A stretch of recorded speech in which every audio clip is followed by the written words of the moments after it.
வணக்கம் நண்பர்களே. தமிழக அரசியல்ல முக்கியமான செய்திகள இந்த பதிவுல நம்ம பார்க்க போறோம். நிம்மதியா பெருமூச்சு விட்ட தமிழ்நாட்டு பாஜக தொண்டர்கள் தன்னுடைய தலைவருக்கு இந்த பதவி கிடைச்சிடக்கூடாதுன்னு சாமி கும்பிடாத குறையா எல்லாருமே இருந்தாங்க. உண்மையாலுமே அதுதான் நடந்தது. ஏன்னா, போன 2, 3 நாட்களுக்கு முன்னாடி இருந்த எல்லா ஊடகங்களும் மீடியாக்கள் என்ன சொல்லிட்டு இருந்ததுன்னா, அண்ணாமலை அவர்களுக்கு மத்திய அமைச்சர் பதவி குடுக்குறாங்க அப்படிங்கிற விஷயத்த மிகப்பெரிய அளவுல பேசப்பட்டிருந்தது. யாரான நம்ம கல்யாணராமன் அவங்களும் சரி, தமிழிசை அவங்களும் சரி, எல்லாம் பேசின விஷயத்த வச்சு பார்த்தா அப்படித்தான் இருக்கு. ஏன் எது அப்படின்னால, அண்ணாமலை அவர்கள் தமிழ்நாட்டில இருக்கிற வரைக்கும் 100% அவர் தெளிவா இருக்கிறாரு. எந்த கட்சி கூடயும் கூட்டணி இல்ல அப்படின்னு. அதுவும் அ ஏடிஎம்கே கூட, அதிமுக கூட கூட்டணி கண்டிப்பா கிடையாது அப்படின்ட்டார். அப்படி அதிமுக கூட கூட்டணியான இருக்கணும் அப்படின்னா, நானு தலைவர் பதவிய ராஜினாமா செஞ்சிருவேன் அப்படின்னு நேரடி ஸ்டேட்மெண்ட்டாவ அண்ணாமலை அவர் குடுத்துட்டார்.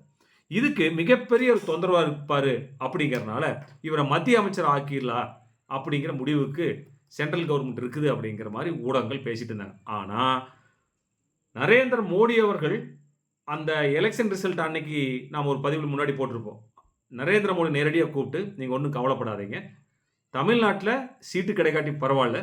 3.26% இருந்த நம்மளுடைய கட்சி இப்பொழுது நியர் அபௌட் பார்த்தீங்கன்னா 12% வரைக்கும் நம்ம வந்திருக்குது அப்படின்னா, அது உங்களோட அயராத உழைப்பு. அதுக்கு என்னுடைய வாழ்த்துக்கள் அப்படிங்கிறத நரேந்திர மோடி அவர்கள் அண்ணாமலைக்கு தெரிவிச்சாங்க அப்படிங்கிறது எல்லாத்துக்கும் தெரியும். அப்போ இங்க இருக்கக்கூடிய முன்னாள் தலைவர்கள் ஆக்சுவலி பிஜேபியில் இருக்கக்கூடிய மேலுமே காழ்ப்புணர்ச்சியுடையவர்கள் தான் சொல்லணும். ஆக்சுவலி கல்யாணராமன் அவர்கள் அப்படித்தான் முன்னாடி தலைவராக இருந்த எல் முருகனை பற்றியும் இப்படித்தான் தப்பா அவர் பேசுவார். அவரை பற்றி நம்ம கன்சிடர் பண்ணிக்கொண்டேன். தமிழிசை அவர்களுமே பார்த்தீங்கன்னா செய்தியாளர் சந்திப்பிலும் சரி, பொது இடத்துல பேசுகிற போதும் கொஞ்சம் அளவாக பேசணும். ஏன்னா அவர் நீங்கள் முன்னாள் தலைவர் தான். ஆனால் இப்போதைக்கு பிஜேபியோட மாநில தலைவர் யாருன்னா அண்ணாமலை. அவர் எடுக்கிறதா முடிவு. நீங்கள் இங்கே ஒரு ப்ரெஸ் மீட் கொடுக்குறீங்க அப்படின்னா, இவரோட அனுமதி இல்லாமல் நீங்கள் தேவையில்லாமல் கட்சியை பற்றியோ அவரை பற்றியோ பேசுறது மிகப்பெரிய தவறு. இது இப்படி அது பேசக்கூடாது அப்படிங்கிறது என்னுடைய தனிப்பட்ட கருத்து. சரி, அதுக்கப்புறம் பாருங்க, உண்மையாலுமே அண்ணாமலை வந்ததுக்கு அப்புறம் தான் பாரதிய ஜனதாவோட வளர்ச்சி தமிழ்நாட்டில் அஸ்வரூப வளர்ச்சி அப்படிங்கிறது இது எல்லாமே உண்மையாலுமே ஏற்றுக்குவாங்க அப்படிங்கிறது உண்மை. அண்ணாமலை பதவிக்கு ஆசைப்படக்கூடிய ஆளாக இருந்தால் ஆக்சுவலி பார்த்தீங்கன்னா அவர் போலீஸ் இருந்த போதே என்ன பண்ணியிருக்கலாம், கர்நாடகாவில் உடுப்பியில் அவர் சிங்கம்னு சொல்லிட்டு இருந்தாங்க. உடுப்பி தொகுதியிலேயே அவர் ஜாப் ரிசைன் பண்ணிவிட்டு அங்கேயே அவர் கட்சியில் பாஜகவில் இணைஞ்சு அங்கேயே அப்படியே ஒரு அமைச்சர் பதவி வாங்கிட்டு அப்படியே அவர் செட்டில் ஆகிக்கலாம். ஆனால் அண்ணாமலை அப்படிப்பட்ட ஆள் கிடையாது.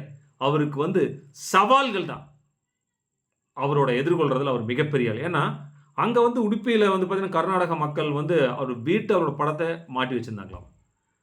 அந்த பெட்டி கடைகளில் தள்ளுவண்டி கடையிலேயே ஒரு படத்தை மாட்டி வச்சிருப்பாங்க. யாரோ மிரட்டி பணம் கேட்பாங்களா, அவங்களுக்கு எல்லாத்துக்கும் வந்தால் உடனே ஃபோன் பண்ணுங்க, அவரோட நம்பரும் கீழே இருக்கும்.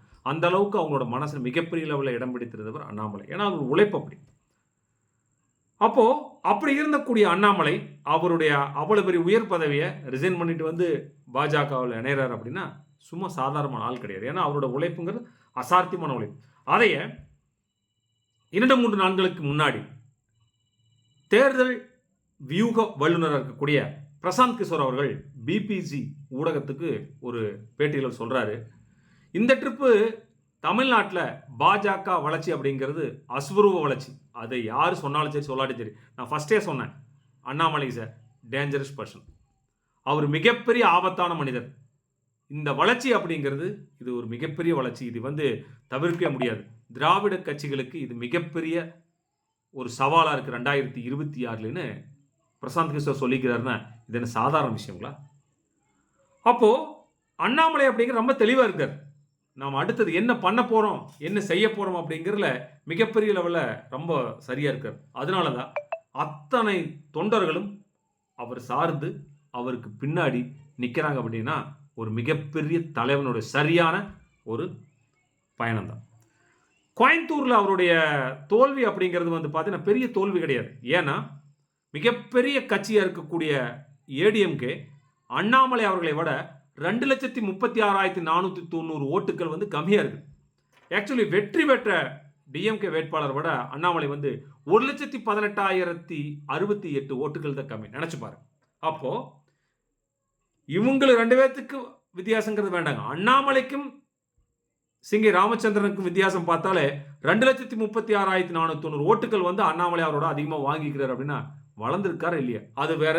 தமிழ்நாடு அப்படிங்கிறது, கோயம்புத்தூர் அப்படிங்கிறது ஏடிஎம்கேவோட கோட்டை அப்படின்னு சொல்லிட்டு இருந்தாங்க. ஆனா அந்த கோட்டையை சுக்கா அடிச்சு நொறுக்கியவர் அண்ணாமலை.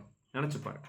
அப்படின்னா அண்ணாமலையோட வளர்ச்சி அப்படிங்கிறது தடுக்க முடியாது. கண்டிப்பா அடுத்த 2026 எலெக்ஷன் அப்படிங்கிறது அது வரைக்கும் அவர் தான் தலைவர்கள், எந்த விதமான மாற்றம் இல்லை அப்படின்னு பிரதமர் மோடி பதவி ஏற்றதுனே சொல்லிட்டாரு. அப்போ 2026 ஒரு மிகப்பெரிய ஒரு மாற்றம் தமிழ்நாடு அரசியலில் நடக்கும் அப்படிங்கிறத எதிர்பார்க்கலாம். உங்களுடைய கருத்துக்களை கமெண்ட் பாக்ஸில் தெரிவிங்க. நம்ம சேனலை சப்ஸ்கிரைப் பண்ணாமல் இருந்தீங்கன்னா சப்ஸ்கிரைப் பண்ணுங்கள், லைக் பண்ணுங்கள், ஷேர் பண்ணுங்கள். நன்றி.